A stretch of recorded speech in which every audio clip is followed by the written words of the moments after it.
തേപ്പ്. നിനക്ക് അവളെ ഇഷ്ടമാണോ? അയ്യേ, എങ്ങോ ആയി നോക്കണേ, പോടാ കൊശവാ.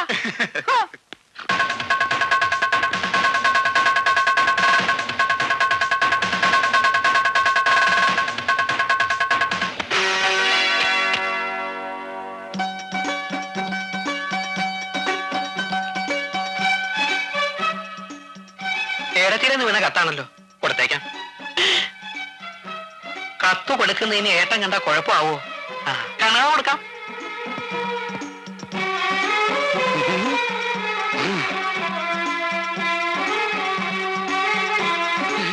എല്ലാരും പറയാൻ നടക്കാൻ ഇവളാരാ? പാഞ്ചാലിയാ?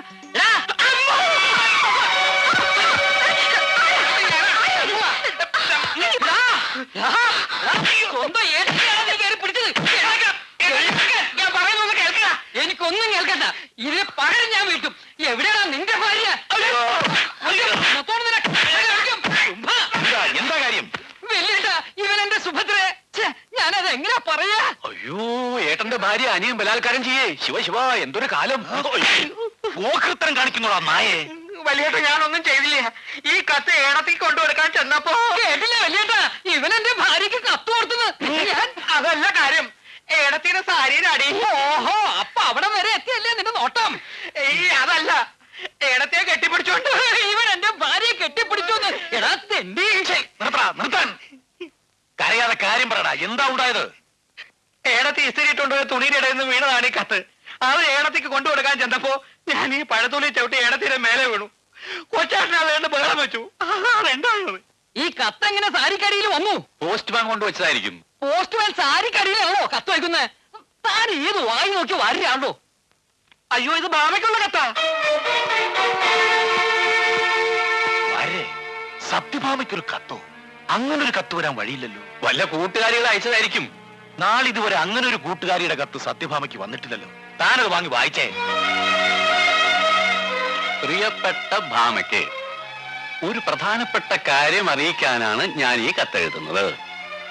ഈശ്വരാനുഗ്രഹം കൊണ്ട് ഈ കത്ത് ഭാമയുടെ കയ്യിൽ തന്നെ കിട്ടട്ടെ എന്ന് നമുക്ക് പ്രാർത്ഥിക്കാം. ഇവനേതോ സുവിശേഷ പ്രസംഗിയാണെന്ന് തോന്നുന്നു. ബാക്കി വായിക്കടോ. നിങ്ങളുടെ കുടുംബക്ഷേത്രത്തിൽ ഉത്സവം വന്നത് നമ്മുടെ ഭാഗ്യമായി കരുതാം. എല്ലാ ദിവസവും ഉത്സവമായിരിക്കട്ടെ എന്നാണ് എന്റെ പ്രാർത്ഥന. നിന്റെ അച്ഛനും മന്ദബുദ്ധികളായ നിന്റെ ചെറിയച്ഛന്മാരും അവരുടെ കൂടെ ചെറിയമ്മമാരും ഇന്ന് ഉത്സവത്തിന് പോകുന്നതായി അറിഞ്ഞു. അവര് പോയിക്കോട്ടെ, നമുക്ക് മനസമാധാനമായി കാണാൻ കഴിയുന്ന ഏക അവസരം. അതുകൊണ്ട് ഭാമയുടെ താലപ്പൊലി എടുക്കൽ എന്തെങ്കിലും കാരണം പറഞ്ഞു മാറ്റണം. എല്ലാം ഭാമയുടെ കയ്യിൽ. ശുഭപ്രതീക്ഷയോടെ പ്രിയമുള്ള ഡാഷ്. ഒരു സംശയമില്ല, നല്ല ഒന്നാന്തരം പ്രേമലേഖനം തന്നെയാ. പക്ഷെ ആ തെണ്ടി പേര് വെച്ചിട്ടില്ല.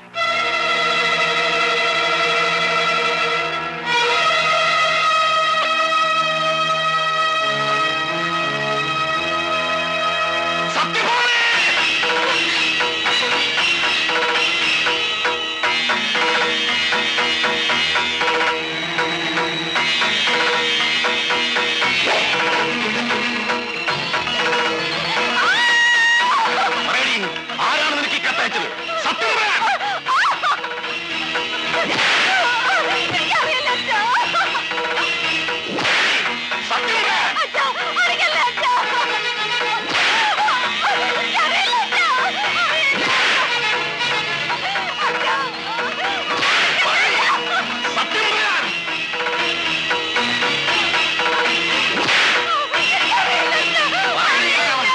അവന്റെ കയ്യും കാലും വെട്ടിയെടുത്ത് ഞാൻ ദഹിപ്പിക്കൂടി.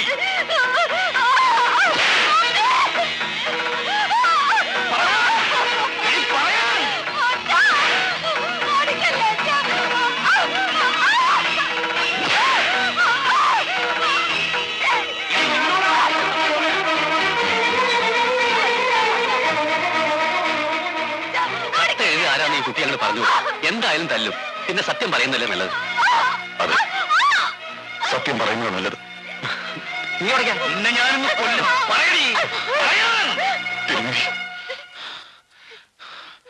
നിനക്കിപ്പോൾ എന്താ കാര്യം? തിരുമേനി, ഞാൻ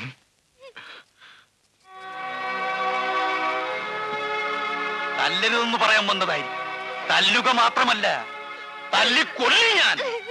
ഇനി ഒരു പെണ്ണും ഈ കുടുംബത്തിൽ വഴിതെറ്റാൻ ഞാൻ സമ്മതിക്കില്ല.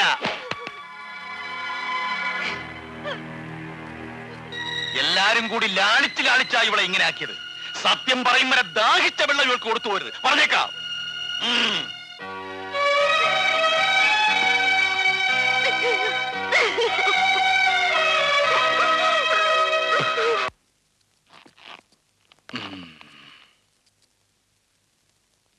ദേഷ്യപ്പെടില്ല എന്ന് വെച്ചാ ഞാൻ ഒരു കാര്യം പറയാം. സത്യഭാമയ്ക്കൊരു പ്രേമലേഖനം വന്നു എന്ന് വെച്ച് ഇത്ര കണ്ട് പ്രശ്നം ഉണ്ടാക്കേണ്ട ആവശ്യമൊന്നുമില്ല. മാത്രമല്ല അത് അയച്ചത് ആരാണെന്ന് ആ കുട്ടിക്ക് അറിയൂല. അറിയുമായിരുന്നെങ്കിൽ ഇത്രയും തല്ലു കൊള്ളുമ്പോ പറയായിരുന്നു. ആ കുട്ടിയെ തല്ലി കൊല്ലുന്നതല്ല ബുദ്ധി, അത് അയച്ച ആരാണെന്ന് നമ്മൾ കണ്ടുപിടിക്കണം. അതാ ചെയ്യേണ്ടത്. താൻ പറഞ്ഞു വരുന്നത് എന്താണെന്ന് എനിക്ക് മനസ്സിലാകുന്നില്ല. മനസ്സിലാകുന്ന ഭാഷയിൽ പറയൂ. മലയാളത്തിൽ പറഞ്ഞിട്ട് മനസ്സിലാവില്ല എന്ന് പറഞ്ഞാലോ? എന്നാ മനസ്സിലാവുന്ന ഭാഷ തന്നെ പറയാം. പ്രേമലേഖനം അയച്ചത് ആരാണെന്ന് ഭാമക്കുഞ്ഞിന് അറിയാത്തയിടത്തോളം അയച്ചവനെ നമ്മൾ തന്നെ കണ്ടുപിടിക്കണം. എങ്ങനെ കണ്ടുപിടിക്കാനാ? ഒരു ഏകദേശ രൂപം കിട്ടിയിട്ടുണ്ട്. കിട്ടിയിട്ടുണ്ടെങ്കിൽ പറയടോ, ആരാണവൻ? സത്യഭാമയെ ഞാൻ തന്നെ കെട്ടും എന്ന് പറഞ്ഞ് വീമ്പിളക്കി നടക്കുന്ന ഒരാളില്ലേ ഈ നാട്ടിൽ? അപ്പൊ താൻ പറഞ്ഞു വരുന്നത് സത്യഭാമയ്ക്ക് പ്രേമലേഖനം അയച്ചത് പുരുഷോത്തമനാണെന്നാണോ? ആയിക്കൂടെ. അമ്മയാണ് സത്യം, അച്ഛനാണ് സത്യം, അച്ഛന്റെ അച്ഛനാണ് സത്യം. ഞാനല്ല സത്യഭാമയ്ക്ക് പ്രേമലേഖനം അയച്ചത്. എടാ കരയാതെ. പിന്നെ ചെയ്യാത്ത കുറ്റം ചെയ്തെന്ന് പറഞ്ഞാൽ കരയാതെ പിന്നെ ചിരിക്കാൻ കഴിയുമോ? കരയാതിരിക്കണം മോനെ. ഇതൊന്നും താങ്ങാനുള്ള കരുത്തി ലോല ഹൃദയത്തിലില്ലമ്മേ. ഒടുക്കത്തെ കരച്ചിലേ. എടാ നീയാണ് കത്ത് കൊടുത്തിരുന്നെങ്കിൽ അച്ഛന് സന്തോഷായോനെ മോനെ. അപ്പൊ അച്ഛന് സന്തോഷായല്ലേ? ഞാൻ വിചാരിച്ചു അതിന് നീയല്ലല്ലോ കത്ത് കൊടുത്തത്, വേറെ ആമ്പിള്ളേരല്ലേ. എങ്ങനെ ഓടിപ്പോയി വേറൊരു കത്ത് കൊടുത്തിട്ട് വേറൊരു കത്ത് കൊടുക്കാനൊക്കെ വരട്ടെ. കൊടുക്കാത്ത കത്തിന്റെ പേരും പറഞ്ഞ് എന്റെ പേര് ഈ നാട്ടുകാരുടെ ഇടയിൽ ചീത്തയാക്കി അവനോട് ഇനി കാര്യം ചെട്ടെന്ന് പറയണം. ഓഹോ, അപ്പൊ അച്ഛനാണ് സത്യഭാമയ്ക്ക് പ്രേമലേഖനം കൊടുത്തത്. അച്ഛനാള് കൊള്ളാലോ. തല തിരിഞ്ഞവനെ, എന്തു പറഞ്ഞാലും തല തിരിച്ചേ നീ കേൾക്കൂ. ആ ഇതങ്ങനെ വെറുതെ വിട്ടാൻ പറ്റില്ലല്ലോ. ഇന്ന് ചോദിച്ചിട്ട് തന്നെ ബാക്കി കാര്യം.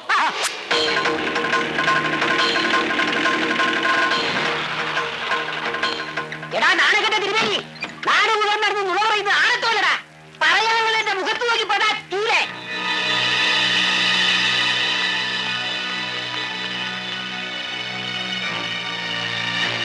നിന്റെ മകൾക്ക് പ്രേമലേഖനം കൊടുത്തതേ എന്റെ മകനല്ല.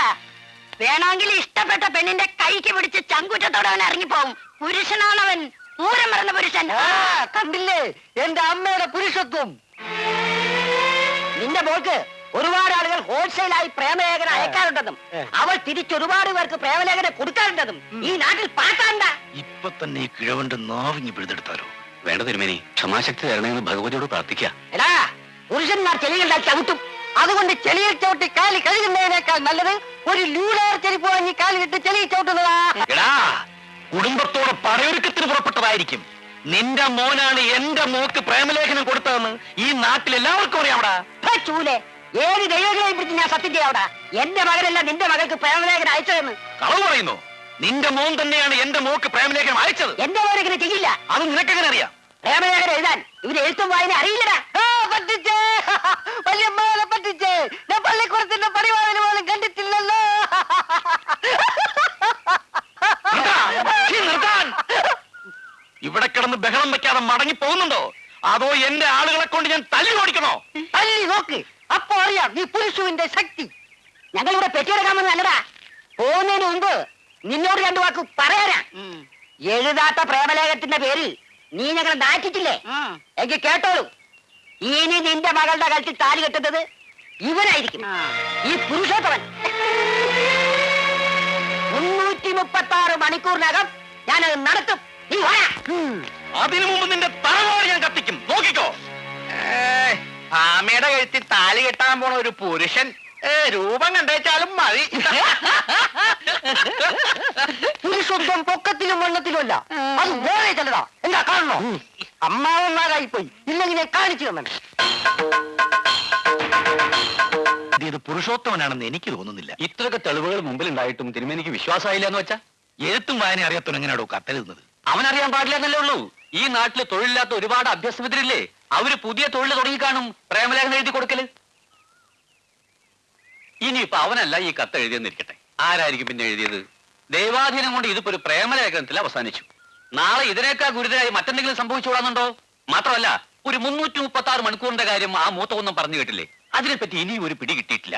അതുകൊണ്ട് നമ്മൾ എന്തായാലും ആളെ കണ്ടുപിടിക്കണം. താനിത് കണ്ടുപിടിക്കണം എന്ന് പറയുന്നല്ലാതെ കണ്ടുപിടിക്കുന്ന ഒരു മാർഗം പറയടൂ. അതിന് ഒരു മാർഗ്ഗമേ ഉള്ളൂ. മാർഗമായിരിക്കും. അല്ല, ശംഭു തിരുമേനിയെ പിടിച്ച് മാർക്കം ചെയ്യിക്കാന്ന് വിചാരിച്ചു. അല്ലേ, നല്ലൊരു കാര്യം പറയാൻ തുടങ്ങുമ്പോഴാ തോക്കിനകത്ത് വെടിവെക്കുന്നത്. കടന്നു പോയിടാ കഴുതകളെ. ശരിയായ പേര് വിളിച്ചാലേ പോവും. മതി പറഞ്ഞു വന്ന കാര്യം പറയാം. ആദ്യം കേൾക്കുമ്പോ അല്പം ശരികേട് തോന്നും, ആലോചിക്കുമ്പോ ശരിയാണെന്ന് തോന്നുകയും ചെയ്യും. കടങ്കഥ പറയാതെ കാര്യം പറയടൂ. ഞാൻ ആ വലിയ വീടിൽ നിന്ന് പോയി കണ്ടാലോ? അയാളുടെ കയ്യിൽ ചില സെറ്റപ്പ് ഒക്കെ ഉണ്ട്. അയാൾ വിചാരിച്ചാ ഇതിന് പരിഹാരം കാണാൻ പറ്റും.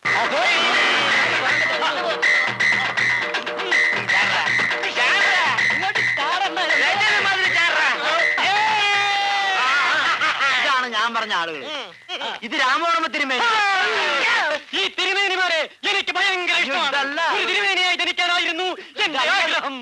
ഞാൻ ഈ തിരുമേനിമാരെ ആദ്യമായിട്ട് കാണുകയാണ്. ഇതല്ല. ഒരു വളവുണ്ടെങ്കിലും വടക്കൻ വീരഗാഥയിലെ മമ്മൂട്ടിയെ പോലില്ല കരടി. അയ്യോ, ഇതല്ല തിരുമേനി. ഇത് തിരുമേനിയുടെ കാര്യസ്ഥനാ, വാര്യർ. ഓ, അപ്പൊ വാലാണല്ലേ? വാലല്ല, വാരിയർ. ആ, പിന്നെ തിരുമേനിയുടെ മോളുടെ ഒരു പ്രശ്ന ഞാൻ ഫോണിൽ പറഞ്ഞിരുന്നില്ലേ? ആ, കുട്ടിയുണ്ടോ? ഉണ്ട്, ഒരു കുട്ടി, മോനാണ്, MA ക്ക് പഠിക്കുന്നു, പേര് സേതുമാധവൻ. തന്റെ മോന്റെ കാര്യമല്ലോ ചോദിച്ചത്. തിരുമേനിയുടെ മകൾ കൂടെ വന്നിട്ടുണ്ടോ എന്നാണ് ഞാൻ തന്നോട് ചോദിച്ചത്. ഇല്ല, ചട്ടമ്മകൾക്ക് നിർബന്ധമാണെങ്കിൽ പോയി കൊണ്ടുവരാം. ഓ അല്ലേ, കുട്ടിക്കെന്ത് പ്രായം വരും? ഒരു 17 വയസ്സ് വരും. നല്ല പ്രായം. തിരുമേനിയുടെ മോള് കാണാനെങ്കിലാ. ഒന്നുകൂടെ വരും. മുരളി, യോമാരൊക്കെ വിളിച്ചോണ്ട് പോയാൽ തറവാട് കയറ്റിയ പുലിവാലാവും. നമ്മൾ വിചാരിച്ച കാര്യം നടക്കണമെങ്കിലേ ഇതൊക്കെ സഹിച്ചേ പറ്റൂ. എന്ത് സഹിക്കാം, പക്ഷെ അവന്മാരുടെ ദേഹത്തുനിന്ന് വരുന്ന നാറ്റം മാത്രം സഹിക്കാൻ വയ്യ. നല്ല മണമുള്ള സോപ്പ് വാങ്ങി തേച്ച് കുളിപ്പിച്ചാൽ മാറാവുന്നതേ ഉള്ളൂ ഈ നാറ്റമൊക്കെ. താൻ എതിരൊന്നും പറയണ്ട. എന്താ ഒരു ഗൂഢാലോചന? അല്ല, ഞാൻ പറയായിരുന്നു, ആദ്യം കണ്ടപ്പോ മണ്ടന്മാരെ പോലെ തോന്നിയെങ്കിലും സംസാരിച്ചു തുടങ്ങിയപ്പോ പൊട്ടന്മാരാണെന്ന് മനസ്സിലായി. ഈ വാലിനെ ഞാൻ മുറിക്കും. ആ, പിന്നെ കാര്യത്തിലേക്ക് കിടക്കാം. തിരുമേനിയുടെ മകൾ ബാമയ്ക്ക് ഒരു പ്രേമലേഖനം വന്നു. അതാ ഇവിടുത്തെ പ്രശ്നം. പ്രേമലേഖനം വന്നെങ്കിൽ തിരിച്ചൊരു മറുപടി കൊടുത്താ പോരെ, പ്രശ്നം തീർന്നില്ലേ? അതല്ല പ്രശ്നം, ആ കുട്ടിക്ക് വിവാഹം ആലോചിക്കാൻ പോവാ. ഒരു ചീത്തപ്പേരുണ്ടായ പിന്നെ പറഞ്ഞിട്ട് കാര്യമില്ലല്ലോ. എങ്കിൽ ആ പ്രേമലേഖനം അങ്ങ് കീറിക്കളഞ്ഞാ പോയി. ഇതങ്ങനെ വലിച്ചു കീറി കളഞ്ഞാൽ തീരുന്ന പ്രശ്നമല്ല. തിരുമേനിയുടെ മൂത്ത സഹോദരിയുടെ മകനാണ് പ്രശ്നക്കാരൻ എന്നാണ് തിരുമേനിയുടെ സംശയം. എങ്കിൽ കാര്യം ഈസിയായി. അവനെ പിടിച്ച് തല്ലിക്കൊന്ന് കൊക്കലറിഞ്ഞ പോലെ. അവിടെ അല്ലേ പ്രശ്നം. ഏതൊരു വിഭാഗക്കാർ അത്ര നിസ്സാരക്കാരല്ല, ദുർമന്ത്രവാദികളാണ്. മനുഷ്യനെ ആടാക്കാനും ആടിനെ മനുഷ്യാക്കാനും അവർക്ക് കഴിയും. അത്രയ്ക്ക് ശക്തരാ. നമുക്ക് ഈ പ്രോഗ്രാം അങ്ങ് ക്യാൻസൽ ചെയ്യാം. മനുഷ്യനെ ആനയും ആടുവെക്കുന്ന ദുർമന്ത്രവാദികളോട് ഏറ്റുമുട്ടിയ ശരിയാവൂല. അവർ ചിലപ്പോ നമ്മുടെ മച്ചാനെ ആമയാക്കി എന്ന് വരും. പിന്നെ കോഴി മച്ചാൻ എന്ന് പറയുന്ന പകരം ആമയി മച്ചാൻ എന്ന് വിളിക്കേണ്ടി വരും. ഞാൻ പറഞ്ഞു എന്ന് കരുതി നിങ്ങൾ ഭയപ്പെടുന്നു വേണ്ട. ആൾബലം കൊണ്ട് നമുക്ക് അവനെ ഒതുക്കാൻ കഴിയും. ചട്ടമ്പികൾ വരാൻ പോണെന്ന് അറിയുമ്പോ തന്നെ അവൻ പേടിച്ച് മൂത്രൊഴിക്കും. അല്ലെങ്കിൽ ഈ മന്ത്രവാദമൊന്നും അവർക്ക് പേടിയില്ല, അല്ലേ മച്ചാനെ? നാളെ തന്നെ അങ്ങോട്ട് എത്തണമെന്ന് തിരുമേനി പറഞ്ഞു. നാളെ വരാനൊന്നും പറ്റില്ല. അതെന്താണ്, നാളെ വല്ല പ്രോഗ്രാം ഉണ്ടോ? പ്രോഗ്രാം ഒന്നും ഉണ്ടായിട്ടല്ല. പിന്നെന്താണാവോ കാര്യം? നാളെ ചിലപ്പോൾ ഞങ്ങൾക്ക് പനിയായിരിക്കും. അങ്ങനെയാണെങ്കിൽ നാളെ ചിലപ്പോ തിരുമേനിയുടെ പിറന്നാളുമായിരിക്കും. തമാശക്ക് തമാശ. ആ, പിറന്നാള് ഗംഭീരായിട്ട് ആഘോഷിക്കാറുണ്ട്. കെങ്കേമൻ സദ്യ ഒരുക്കിയേക്കാം. ആഹാരപ്രിയരായിക്കല്ലോ. നാളെ തന്നെ പോന്നോളൂ. കൂടുതലൊന്നും ആലോചിക്കുന്ന ആരാണ്, അങ്ങോട്ട് പോയിക്കോ. മുതലാളി പറഞ്ഞ സ്ഥിതിക്ക് ഇത് അഡ്വാൻസ് ആയിട്ടിരിക്കട്ടെ. എന്നാ വരട്ടെ. ആ, പിന്നെ ഒരു തറവാട്ടിലേക്കാ വരുന്നത്. നന്നായി തേച്ച് കുളിച്ച് വസ്ത്രമൊക്കെ മാറ്റി വൃത്തിയായിട്ട് വരണം. ഒരുപാട് സ്ത്രീകളുള്ള വീടാ, അതുകൊണ്ട് പറഞ്ഞതാ. എന്നെ വരട്ടെ. ഇതൊക്കെ ശരിയാവൂടൂ. ശരിയായില്ലെങ്കിൽ ശരിയാക്കണം. എടാ ചിരിക്കാതെ, സത്യഭാമയുടെ പ്രേമലേഖനം അവർക്ക് വായിക്കട്ടെ. വായിക്കൂട്ടി കൊണ്ട്. ചേട്ടന്റെ ശരീരം വിറകുകൊള്ളി പോലെയാണെന്നാണ് എല്ലാവരും പറയുന്നത്. പക്ഷേ ഞാനതിൽ ഒരു വസന്തം കാണുന്നു. എന്റെ വിറകുകൊള്ളിയിലെ വസന്തമേ, ഐ ലവ് യു. അച്ഛാ കേട്ടില്ലേ? മോനെ പുരുഷു, ഇത്രയാണ് ഞാൻ വിചാരിച്ചത്. നിനക്ക് നിന്റെ അമ്മയുടെ ബുദ്ധിയാണ്. ഇപ്പോഴെനിക്ക് മനസ്സിലായി നിനക്ക് എന്റെ ബുദ്ധിയാണ്. നമ്മുടെ ബന്ധം തകർക്കാൻ എന്റെ അച്ഛൻ ടൗണിൽ നിന്ന് റൗഡികളെ വരുത്താൻ ഏർപ്പാടാക്കിയിട്ടുണ്ട്. അയ്യോ, പുരുഷോത്തമൻ ചേട്ടന് വക വരുത്താനാണ് അച്ഛൻ അവരെ കൊണ്ടുവരുന്നത്. അതുകൊണ്ട് പുരുഷോത്തമൻ ചേട്ടൻ ആ റൗഡികളെ ഇങ്ങോട്ട് വരാൻ അനുവദിക്കരുത്. ആ കശ്മലന്മാരുടെ ഇടയിൽ നിന്നും എന്നെ രക്ഷിക്കൂലേ പുരുഷോത്തമൻ ചേട്ട എന്ന് സ്വന്തം ഭാമ. അവന്മാരിവിടെ വന്നുകൂടാ. അവരെ നമ്മൾ തടയണം. ഭാമയെ നമുക്ക് രക്ഷിക്കണം. ഓ, അത് ഓർക്കുമ്പോ എന്റെ രോമം എഴുന്നേറ്റ് വരണച്ചാ. പിഴുതെടുക്കണ രോമം പിഴുതെടുക്കാനോ വേദനിക്കില്ലേ? രോമം പിഴുതെടുക്കാനില്ല, അവന്മാരുടെ തല പിഴുതെടുക്കാൻ. അതിനെന്റെ മന്ത്രശക്തി ഉപയോഗിച്ചു. പോരാത്തതിന് നമ്മുടെ കയ്യാലുകൾ കൂട്ടിക്കോ. മലരമ്പ് തമ്പ്രാട്ടി പിടിച്ചത് പൂങ്കമ്പ് ദാഹിച്ചു നോവിച്ചു തടതിരുന്ന്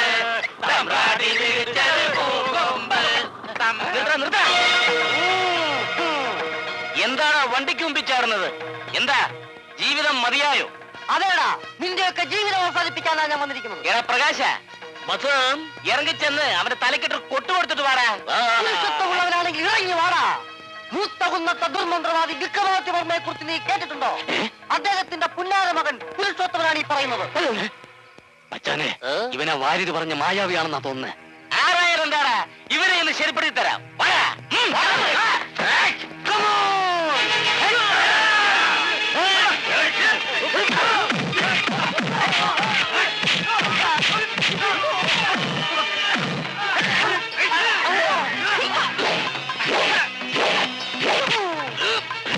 മായാവി നിന്റെ ആവിക്ക് തരാടാ. ഞാൻ കാണൂടാ.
എനിക്ക് വയ്യേ കല്യാണി, അയ്യോ എനിക്ക് വയ്യേ കല്യാണി, അയ്യോ എനിക്ക് വയ്യും.